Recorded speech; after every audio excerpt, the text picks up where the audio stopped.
to our committee room, then we will start our committee hearing. In the meantime, would anyone like a cup of water, bottled water, coffee, anything of the sort?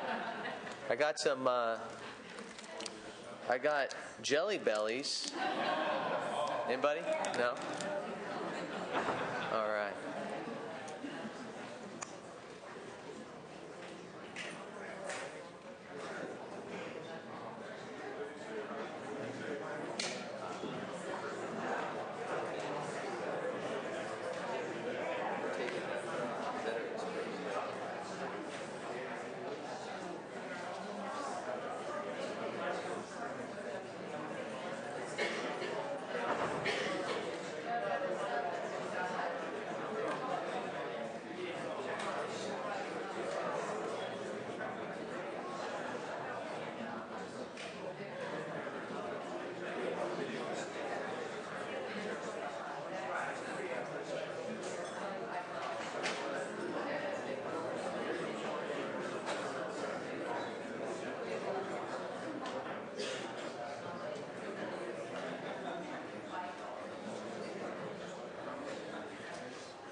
Good afternoon, Senator.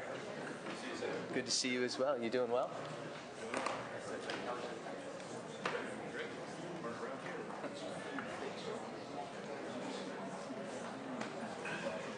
Must be that milky drink.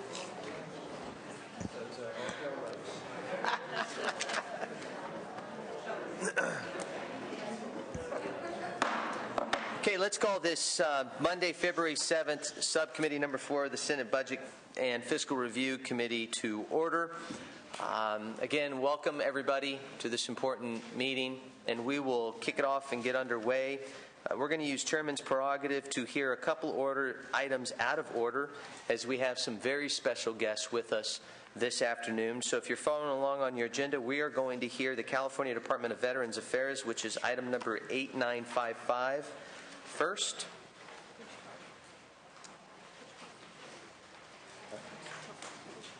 Which is on page 12.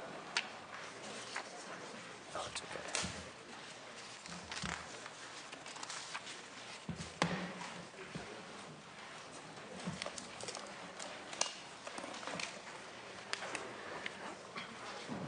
Good afternoon, Mr. Martin. How are you? The first item under the California Department of Veteran Affairs is Program 30 Veteran Homes of California, Issue 1. If we could kick it off with Mr. Martin, perhaps giving a brief overview of this particular budget item, then get right to the department. Certainly, Sean Martin with the Legislative Analyst's Office, and the Governor requests a net general fund increase of $39.8 million in 2011-12 for all of the Veteran Homes of California. This includes a series of augmentations that are outlined for you in the agenda. We have reviewed the department's request. At this time, we're not recommending any modifications to it. However, we will review it again at the time of the May revision to see if there are changes that we'd recommend. Got it. Thank you very much. Any comments from the Department of Finance? No? Sir? Well, first of all, I'd like to thank you for allowing us to be here today. This is an important issue for us, and we go along with the same agreement. But before I go forward, I'd like to first talk about a little bit holistic at all these programs we're going to be doing shortly. I find often when I deal with veteran issues, it's important to kind of capture what this is about. I'd like to share you something that's online, just recently came out a few minutes ago, that Marine Corporal Lucas T. Payette, 24, will arrive in Dover Air Force Base in Delaware tonight. Payette's memory was passed away Saturday morning in Helmand Province. He was assigned to the 2nd Radio Battalion, stationed at Camp Lejeune, North Carolina. As we know, we're still a country at war, and these many veterans behind me here who are representing our different programs have served and understand this more than a lot of us, what Corporal Payette has paid for, and his parents understand what the price was. So as the different programs that we look here that we'll be presenting, this is about respecting the 2 million veterans in the state of California. It's also about recognizing that 30,000 veterans return to the state of California every year. Tomorrow night at 5:30 p.m. in San Francisco, the Commandant of the Marine Corps is going to be addressing the changes that the Secretary of Defense has put out for our services, looking at the Marine Corps being cut by 25% in the near future. What does that mean to California? That all of DOD will probably be cut about 25% means there'll be more veterans returning to the state of California. Sure. So these programs that we'll be talking about, the homes or outreach, will be dealing with more than 30,000. They'll be dealing with 30,000 plus. Reading today, of those 30,000 returning, 20 to 30% of them are suffering from post-traumatic stress disorder. So this is going to have a huge economic impact upon the state of California, and each of these programs we'll be presenting will be doing that. So I just thought I'd bring that from a point of departure as we discuss these programs. Thank you very much, Mr. Chairman. Thank you, Secretary Chavez, and you began by saying thank you for us allowing you to be here. Truth be said, we're allowed to have this discussion because of you and all the veterans sacrificing their life to protect the freedoms and liberties that we enjoy in this country, so thank you. I'd like to open it to the public now. I understand we've got some folks who would like to speak on this item. Do we?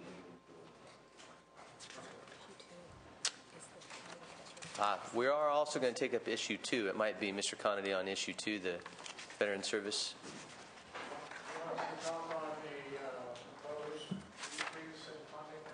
Sure, certainly. Come on up. I'm going to have Bill Reardon, who's a County Veteran Service Officer from Solano, will speak first, and then I'll introduce people in the audience.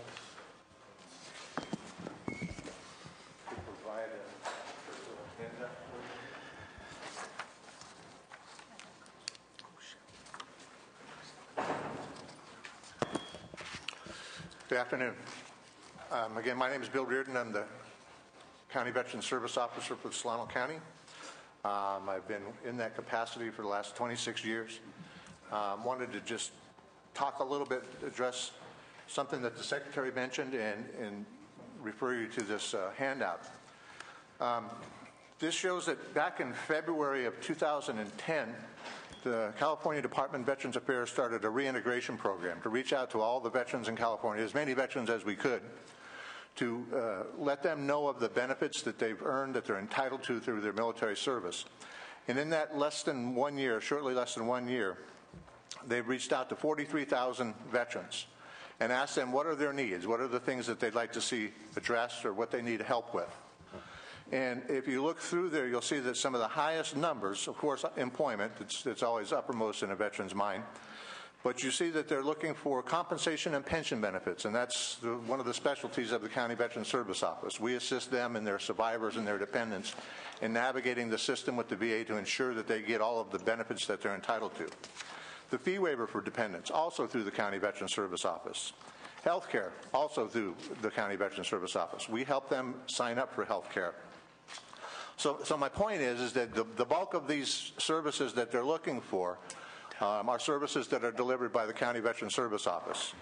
And unfortunately, with the proposed elimination of any funding for the CVSOs, it's going to be hard, if not impossible, for us to provide those services. And it strikes us as this is another promise that's been made to veterans. We've been telling them for the last year, tell us what you need. We've got the funding. We're going to help you obtain those services and those benefits. And unfortunately, with that loss of revenue, it's going to be darn near impossible to do that. So that's one aspect of it. I mean, our obligation to provide the services to the veterans, the services that we said that we were interested in hearing about and that we were going to do our best to provide. The other aspect of it is the benefit to the state of California through the work of the County Veteran Service Officers. Back in December, the California Department of Veterans Affairs provided their annual report to the legislature that shows the value of benefits that are derived through the services of County Veteran Service Offices. We keep track of this stuff. If we assist a veteran or a surviving spouse, we keep track. I mean, were we successful, and if so, how does that relate in dollars? So for fiscal year 9-10, through the efforts of the County Veteran Service offices throughout the state, approximately $170 million in new or increased benefits came into the state. That's not existing benefits. That's over and above benefits that were previously being paid. That comes in on an annual basis. And additionally, another $125 million was brought into the state in one-time benefits, one-time or lump sum benefits. So in 1 year alone, it's almost $300 million that has been brought into the state of California through the efforts of the County Veteran Service officers. And again, loss of funding for our offices will have a dramatic effect on our ability to continue those efforts. We are a general fund county, a general fund operation of the county. Most, if not all of our funding comes from not all of it, but most comes from the county's general fund, and the state subvention has been providing generally about 10 to 17% of our funding. This recent increase brought that up to about close to 30 or 40%. And we urge you to please consider reinstating this funding for the County Veteran Service Offices. And I'd be glad to answer any questions.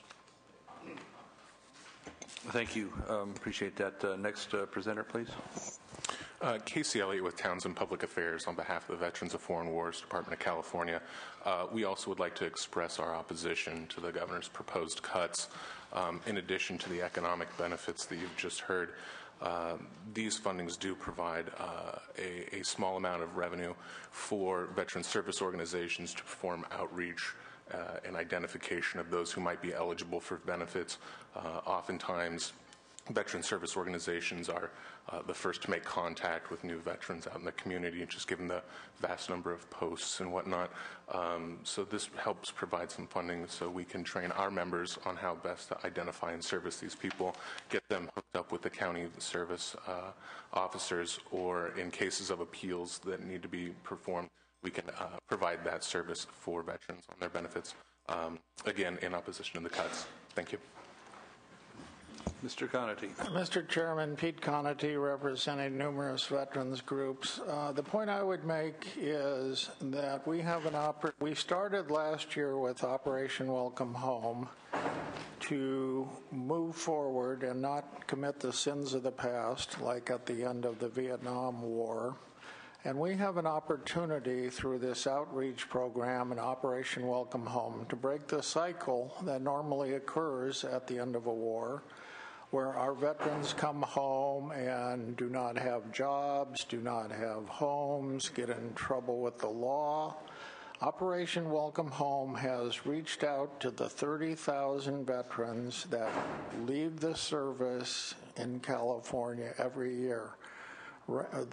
They've reached out to over 43,000. We have over 200,000 Iraqi and Afghanistan war veterans right now residing in California.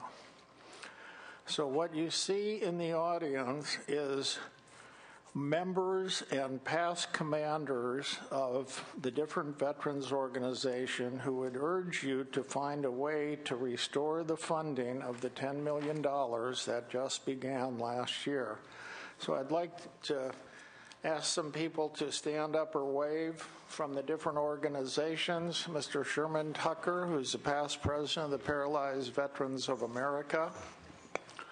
Mr. Al Lennox and Mr. Floyd Martin, who are past commanders of the American Legion. Mr. Ken Hollaby, who is a past commander of the Vietnam Veterans of America. Past commander of the American Veterans, or AMVETS, Mr. Mel Posey. And then we also have representatives from the California State Commanders Veterans Council and the Military Officers Association of America. And I'd like them all to stand up so you can see that. Go ahead and please stand up. So you can see that they took time out of their busy schedules to come here to urge you to restore the $10 million in funding for the county veteran service officers and for Operation Welcome Home that was just begun last year. And with that, I will close, and if you have any questions, I'll be happy to answer them.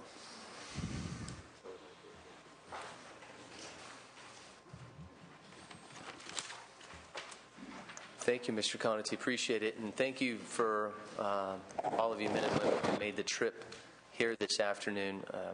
On this particular item, which is item 2, the County Veteran Service Officers, which is on page 15, we somewhat skipped to the next item. Mr. Conity, you can lead the way. Department of Finance, any comments? They're commenting on an item that's being proposed here, which is a potential elimination. Do you have any comments to make on the subject? Not to put you on the spot by any means. Nothing in detail to add, but certainly the administration recognizes that this is a difficult proposal made in difficult budget times. Okay, great. If there's no other public comment, any other public? All right, I should ask the question. Any other public comment on this particular item, which is going to be item 1 first. Senator LaMaffa, we will take up Program 30. Is the Veterans Homes of California action first, which is issue 1. Staff's recommendation is to approve the budget request but state that we will reopen the Veteran Homes of California budget in the spring of 2011, when caseloads are known, to make any necessary adjustments, but moving forward with it to fund those important veteran homes throughout the entire state. Is there a motion to that effect? I make that motion. We keep the Veterans Homes money on track here as it wraps up. Wonderful. I strongly support this particular item, specifically the Veterans Home in Fresno, as we need it desperately, knowing the volume that will increase the occupancy throughout the state. We're going to need it there in the Central Valley. So I want to thank you, Secretary, and all those who have put in a hand to make this come about. So all those in favor? Oh, certainly.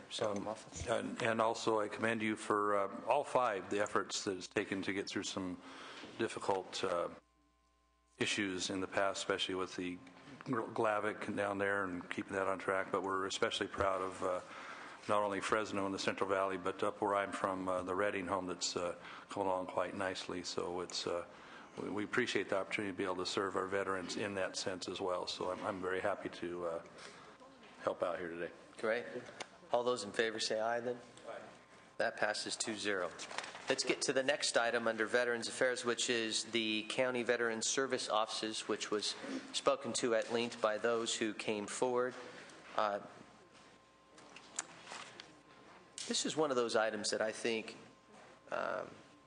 with all due respect to the current administration, I understand the difficulties in moving forward with the budget crisis that we have, but my former life, being at the County of Kern, serving on the Board of Supervisors, one of the most important departments we had was the Department of Veteran Affairs. And so to make cuts to the services that are being provided on the front line when the men and women come back from battle, the last thing we should do is turn the lights out and put a close sign on the door or limit any of the services that potentially may be there for our brothers and sisters who are coming back. And so, Senator LaMalfa, I'd like to hear your thoughts on this particular item, but I know where I'm going to be coming from, and this is on the County Veteran Services Offices and the Operation Welcome Home item.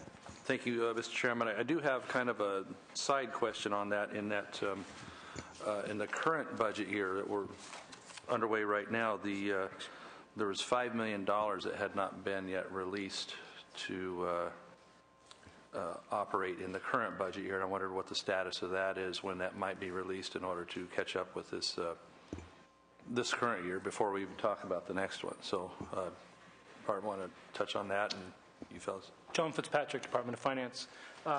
The Budget Act of 2010 included budget bill language that allows the Department of Finance to authorize release of $5 million for these activities. To date, the letter that would kick off the 30-day clock with the Joint Legislative Budget Committee hasn't been transferred, and the administration is continuing to review its options, and will soon have a decision with respect to the release of those funds. I don't quite follow on the 30-day clock there on the release of that, the letter. Would you walk me through that process, please? The budget bill language indicates that the Department of Finance may authorize release of the $5 million in funding following, not sooner than 30 days following notification to the Joint Legislative Budget Committee. Typically what happens for these kinds of things is we provide notification to the JLBC. If there are no concerns raised after 30 days passes, funds are released, and this is for a number of things, a number of different sections in the budget, and that notification to date has not yet been released. When it's released, the 30-day clock starts ticking. What will precipitate the release of that? The administration decides to move forward with the release of the funding and provides the notification to the Joint Legislative Budget Committee. And where does that leave the offices in the meantime? Would the officers at this point, how are they getting along at this point? Senator Jack Kerwin, acting Undersecretary for the department. At this point, though, the funds are appropriated. We're not, as the Department of Finance has indicated, we're not allowed to release those funds. In terms of timing of our normal cash flow to the counties. Normally the first increment of local assistance that gets distributed to the counties would occur in the early March timeframe, and that's because we get a 6-month report through the end of December. They get a month to turn in those reports, and then we evaluate them, audit them, and then release the first increment of funding in early March. The second increment of funding would be released the beginning of August. Those are still 10-11 funds because they've been encumbered for that purpose.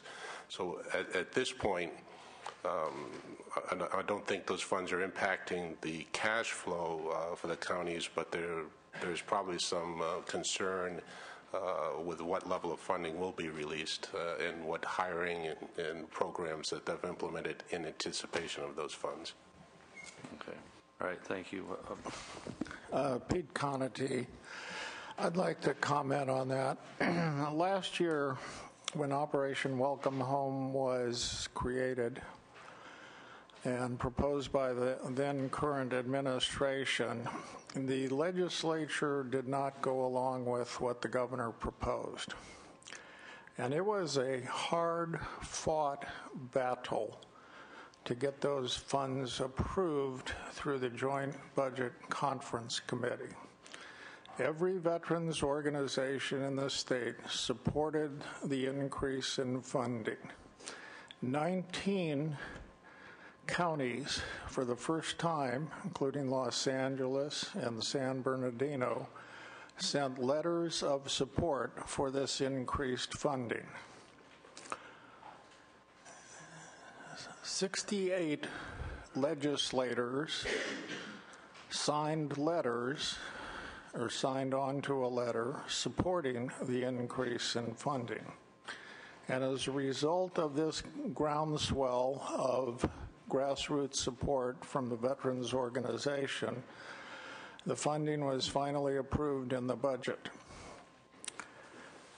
There are 17 senators who signed that letter who are currently in the legislature, and there are 38 assembly members who signed the letter last year who are currently in the legislature. We have not gone out yet to start a new round of letters because we're kind of waiting for the outcome of what the Budget Committee does.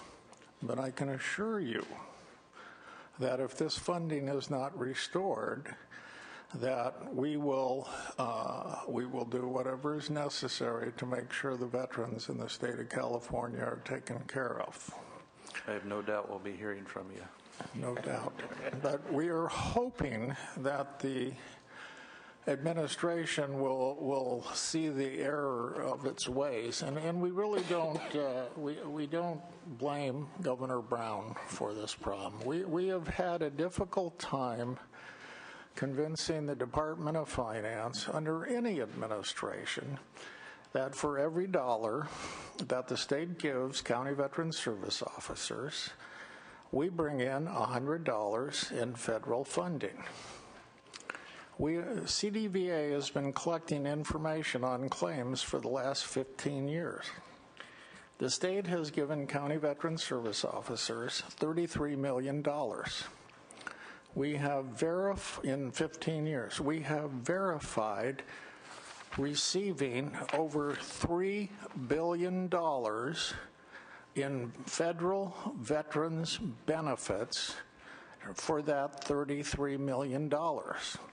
If you read Dan Walters yesterday, he talked about value added.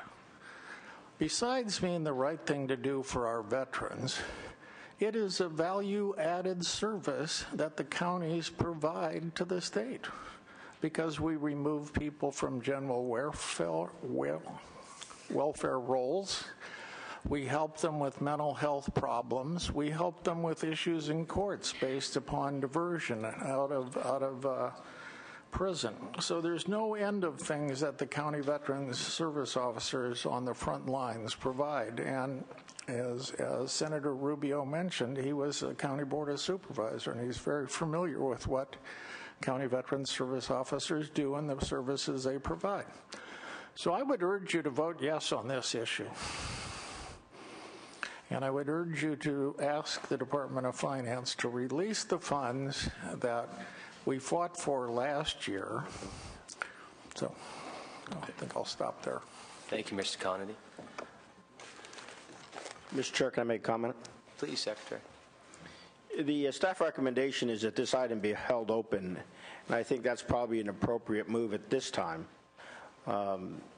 As I started my discussion highlighting the fact that the military is paying every day for our country, we also have a recognition that the state has a significant budget deficit to address. I'm sure the administration sees the value that Mr. Conity just spoke about, the value added of the veteran service officers, and I am hopeful that as this week goes on, there'll be some movement to ensure that we continue to honor the great service that our veterans do. So I recommend this be held open. Thank you. Senator Lamont. Go ahead. I have a follow-up question with the department on the budget year. Since you've laid out the idea of eliminating these funds, have alternatives to that source of funding. Has the department found any or are pursuing any some alternative way to make sure that the veteran service officers are somehow funded or? Senator, we are looking at alternatives. I think this is part of the issues that our Department of Finance was speaking to before. We have this difference between the funding that's being provided this year and no funding next year, and need to resolve how does that dichotomy get resolved. And I think that's in recognition of that ongoing discussion is the staff's recommendation for it to be held open and the department's recommendation to support that. Thank you. Any public comment on this? Just wanted to open it up briefly before we end. Well, I can tell you, first, I think the legislature has learned, at least I have today, that we can never be specific enough, and when we are too ambiguous, what happens is funding gets held back, and I think we were too permissible with this fiscal year. So it would be, while I appreciate, Secretary, your position that we should hold this item open to the full committee in just a few weeks, I think the time is now to honor our men and women who protect this nation. And I would move, Senator LaMalfa, not only in rejecting the governor's proposal to eliminate the funding, one, but two, to also put in the budget specific language that says to release those funds to the county so that the county boards of supervisors representing in the state of California shouldn't have to worry about the cash flow issues from year to year to know if those fundings, if those dollars are going to come down. So I'd like to reject the governor's proposal, one, and then second, amend the language in the budget if we could to make it more specific so that we do release those funds.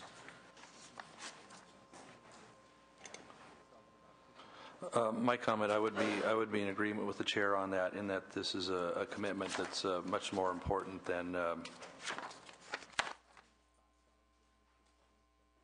well, I don't want to say light treatment of it, but you know, this is money that is very leverageable, and I visit with the veterans up at home there, and I just couldn't go home and not have done everything that I could to move this ball along. Now, there is more time in this budget process here that can be revisited, you know, if there's a better alternative to making sure they remain funded. But at this point, we have this opportunity today to move the ball along, and I think that's our best move, the appropriate move, and certainly the one that honors those that deserve it. And so, for me, I would certainly like to join with you on your motion, Mr. Chairman, and support this today. Great. All those in favor say aye. Aye, that passes 2-0. Thank you very much.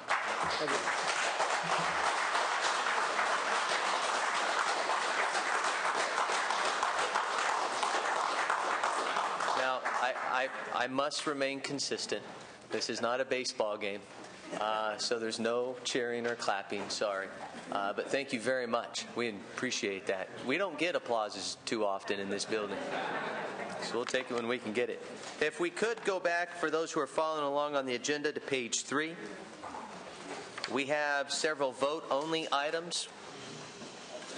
And so if we could take those up, they are under the California Department of Veterans Affairs, the Yountville Veterans Home for cemetery renovation, chilled water distribution system, and steam distribution system renovation. Any objections on moving on this without any comment? Got it. All those in favor say aye. That passes 2-0. Those items do. Wonderful. We will move back towards the, not towards, but to the very beginning of the agenda, then to California Technology Agency, starting on page 6.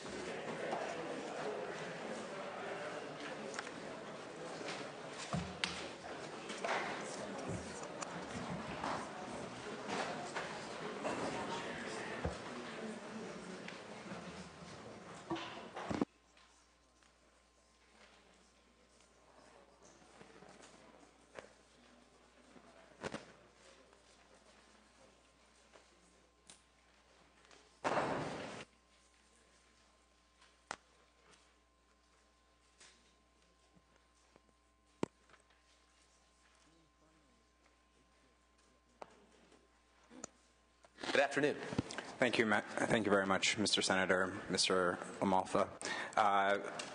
Adrian Farley with the California Technology Agency. I'm the state's Chief Technology Officer, and with me today is Adam Dondra from our office. We have before you 4 proposals relating to requests for increased expenditure authority. We're not asking for the legislature to appropriate money. But part of the state's technology services organization delivers services on behalf of more than 500 state, local, and federal government agencies. And in order to expend funds on behalf of those agencies, we come before the legislature each year and ask for specific workload-driven funding authorizations to support those projects that we pay for on behalf of agencies. And so that's what these requests are. Any comments from LAO's office?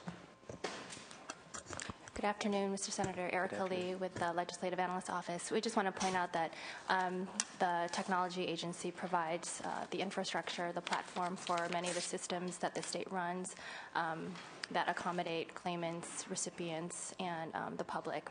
So we are in agreement with, we concur with staff recommendation to approve these requests. Thank you, Ms. Lee. Any comments from the Department of Finance? I must admit, any public comment on this particular item? It should be fast, but I'm a country boy from Lost Hills, so explain this to me.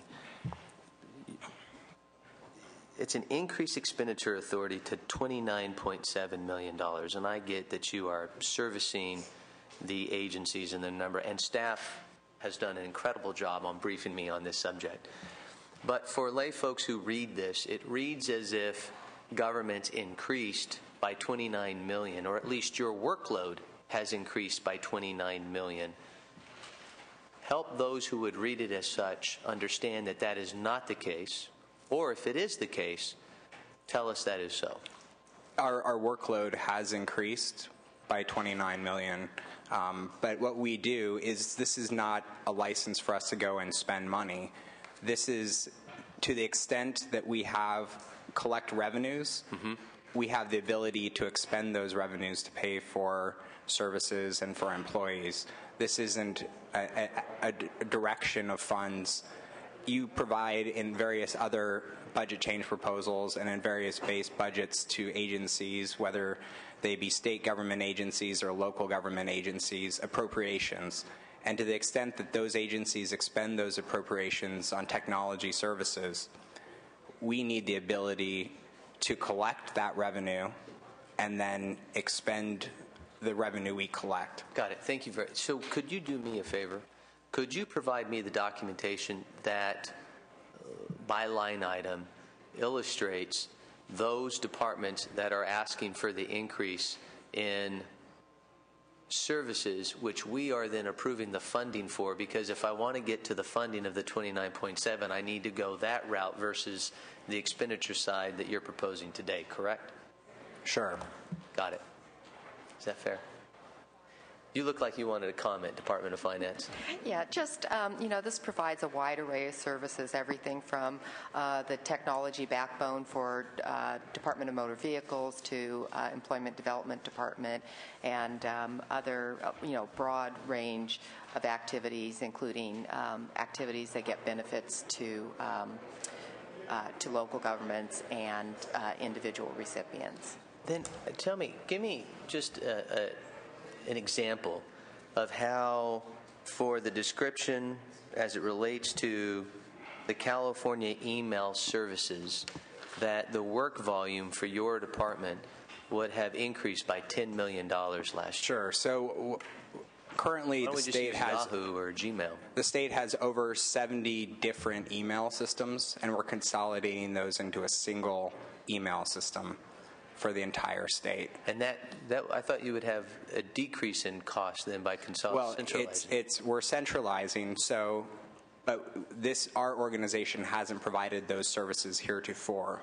So individual departments have been paying for their own services, standing up their own email services, and instead of them spending the money individually, they're going to be spending it as part of a shared service that we provide. So as a whole, it should reduce the cost as it relates to emails in the state, but your expenditure line increases. Exactly. That's a great example. Thank you very much. Senator LaMalfa, any comments? No? See, I'm sounding more like a Republican today than I... Jeez. All right, all those, the action item is to approve the budget request. All those in favor say aye. Aye. That passes 2-0. Thank you. Thanks for that justification. There's one other item. The independent project oversight. Right. So with the current process throughout state government is that state agencies that are under the process of implementing large, complex IT projects have hire independent contractors that essentially validate the project management activities of those agencies, and those consultants produce reports that are then made available to various oversight agencies and the legislature. In lieu of hiring private contractors to do this work, we're proposing that we insource this work to state employees. It will save the state approximately $5 million a year across all fund sources, and actually leads to greater accountability for the work that's being done. All right, thank you. Any comments from LAO's office, Ms. Lee? No? Wow, I think that's the first time I've ever turned over to LAO's office with no comment. No, by all means. Senator LaMalfa, how do you feel about staff's recommendation on this? I like the recommendation as is. We can revisit a little bit there. I don't have the comfort. Got it. Okay. Well, then, if that's a motion, will all those in favor say aye? That passes 2-0. All right, thank you. Thank you so much. Moving now on to the Bureau of State Audits. First item is a budget augmentation.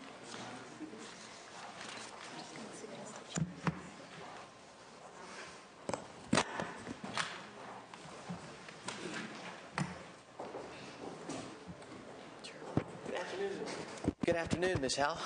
Good afternoon, Senator Rubio, Senator LaMalfa. For the record, my name is Elaine Howell. I'm the California State Auditor.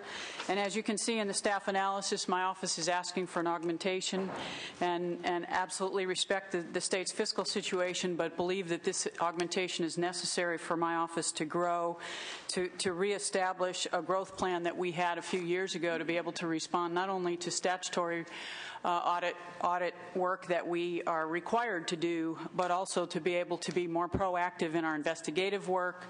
There was some legislation that was enacted this year that actually brings court employees under the California Whistleblower Protection Act. So that's another 22,000 employees that could report allegations of improper activity to us.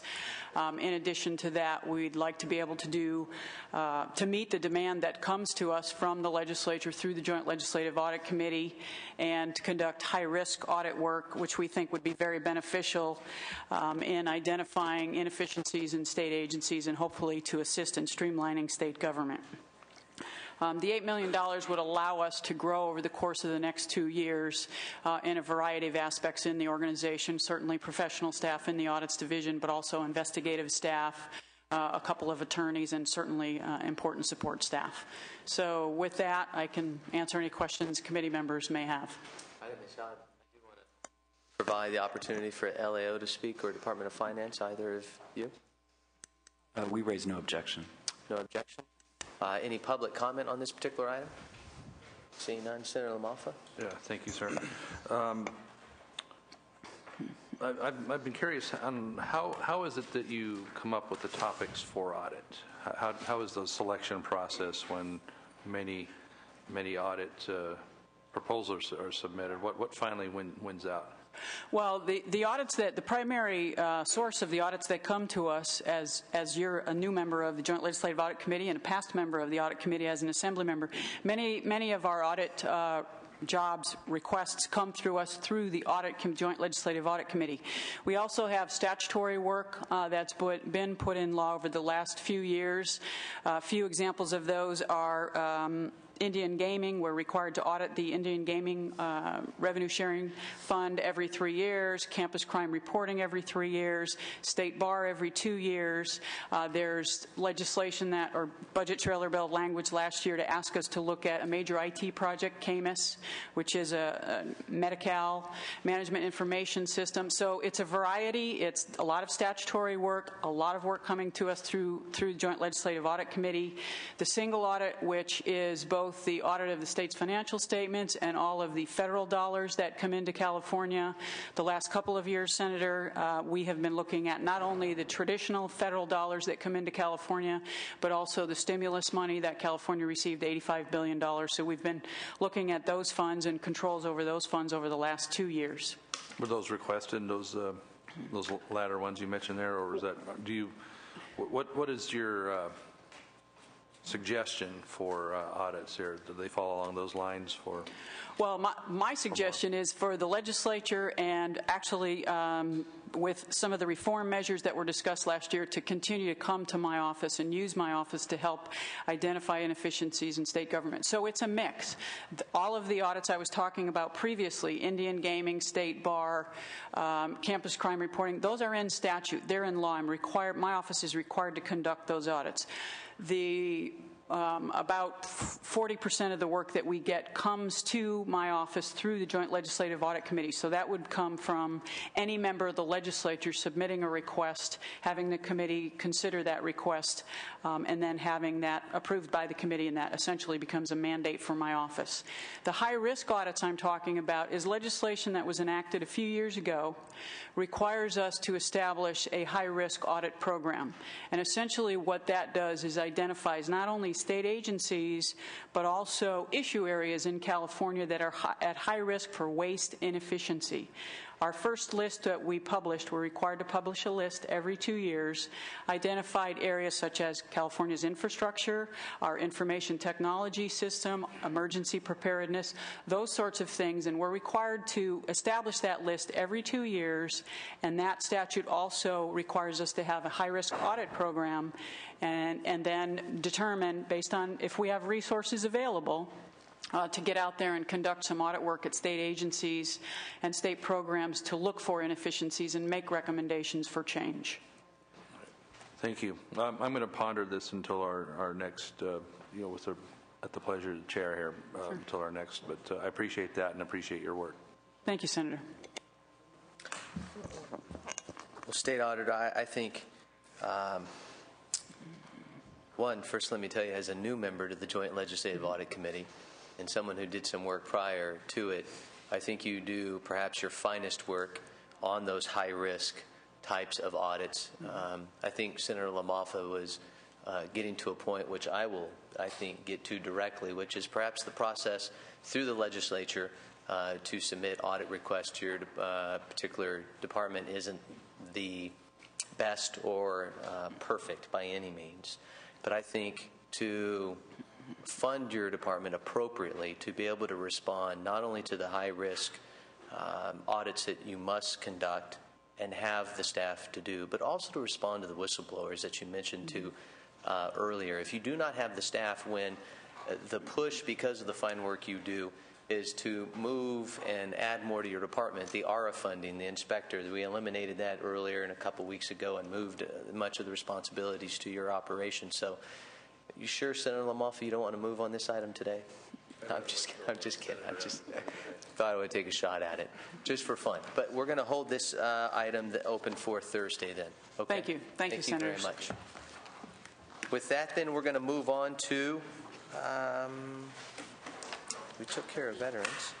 Part B of the agenda.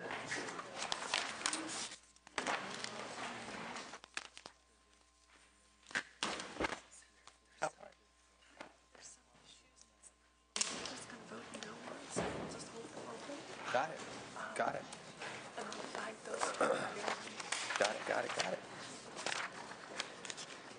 We've got a couple vote-only items. And those items are under the Department of Consumer Affairs, Issue 1, Board of Accountancy, Issue 2, Physician Assistant Committee, Issue 3, State Board of Optometry, and Issue 4, Various Boards and Bureau. I've always loved that title. Any public comment on any of these items? Seeing none, then, can we move on these, Senator LaMalfa? Got it. And item 24-0, which was under the vote-only item, we're going to hold over to Thursday for its hearing. As that takes us to the next item, which is the California Science Center. I'm waiting for some information back there, Senator LaMalfa. I'd like to hear that item on Thursday in addition to. Good. Moving that along, we get to then Department of Consumer Affairs. Would you like to, I know you made the travel up, would you like to make any comment? No, we're okay. Okay, good. Thank you very much. Appreciate it very much. With that, under the Consumer Affairs Department of Consumer Affairs. Hi. Moving right along. We're trying to get done before. Good afternoon, Chairman Rubio and Senator LaMalfa. My name is Patty Bowers, and I'm the Executive Officer for the Board of Accountancy. And by way of a very brief background, the mission of the Board of Accountancy is to provide protection to California consumers by ensuring only qualified licensees practice public accountancy in accordance with professional standards. The board regulates more than 85,000 licensees, including accountancy corporations and accountancy partnerships. We have 82 permanent staff, of which 20 are presently assigned to the board's enforcement division. The board is a special fund agency under the Department of Consumer Affairs. All revenues for our operations, including staffing, are generated through fees paid by our licensees. The board receives no general fund monies for its operations or staffing. The request before you seeks a staffing augmentation of one position at the technical level for the board's enforcement program. We are seeking position authority only. Costs for this position will be redirected from existing expenditure authorities. I would be happy to answer any questions that you might have, and I respectfully request your support. Thank you very much. Thank you. Any comments from LAO or Department of Finance?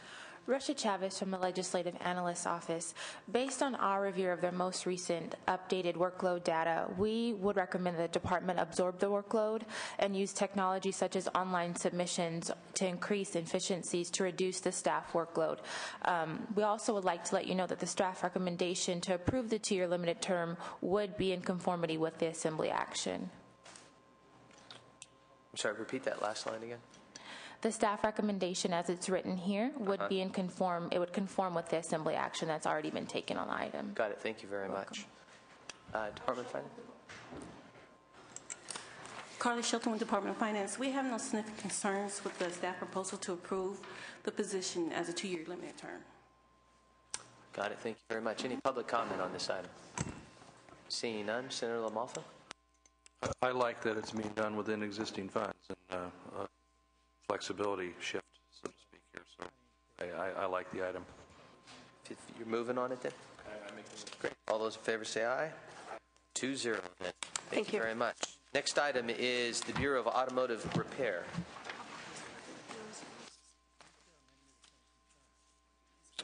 Got it. Who's here to speak on this particular item? Hi, I'm Sherry Mell. I'm the Chief of the Bureau of Automotive Repair.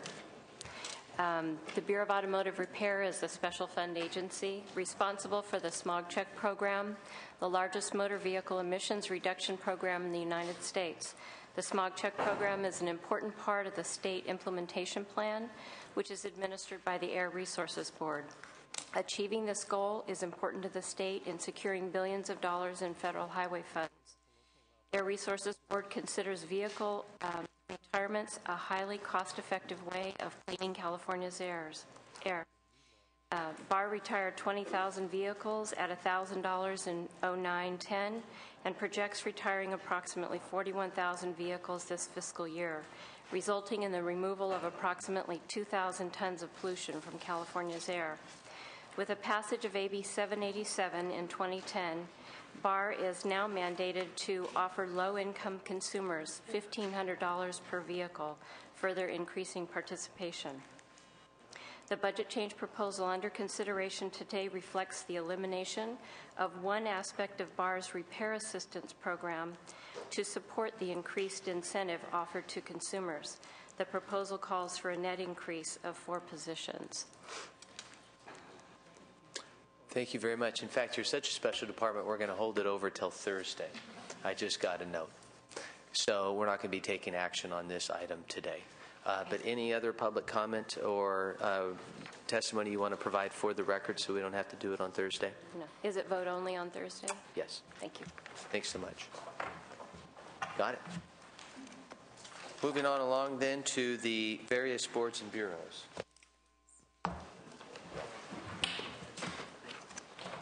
Good afternoon. My name is Debbie Balaam, and I am the Chief Information Officer for the Department of Consumer Affairs.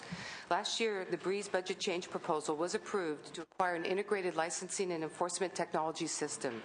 The BREEZE system will manage and support the licensing and enforcement activities throughout the DCA's special funded regulatory entities.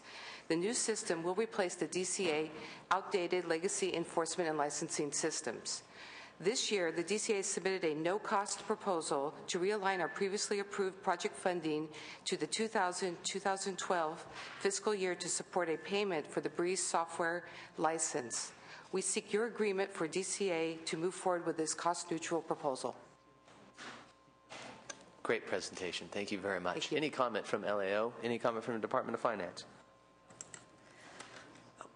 We support the governor's proposal to reappropriate the $1.2 million because it's consistent with the feasibility study report and the Office of State Chief Information Officer's review and recommendations. Got it. Thank you very much. Any public comment on this item? Moving right on along then. Entertain a motion and a vote on this. It's on page 15 and it's on the BREEZE program. That's okay. Yeah, I make the motion we support both the issues. Got it. All those in favor say aye. 2-0. Thank you. Thank you. Next item is the Board of Accountancy and the Dental Board. We're actually going to hold this item over to Thursday as well, so that will not be taken up, which leaves us with the California Department of Financial Institutions. Moving on to page 17. Issue 1, Problem Licensees, Banking Examination, and Consumer Services Impact.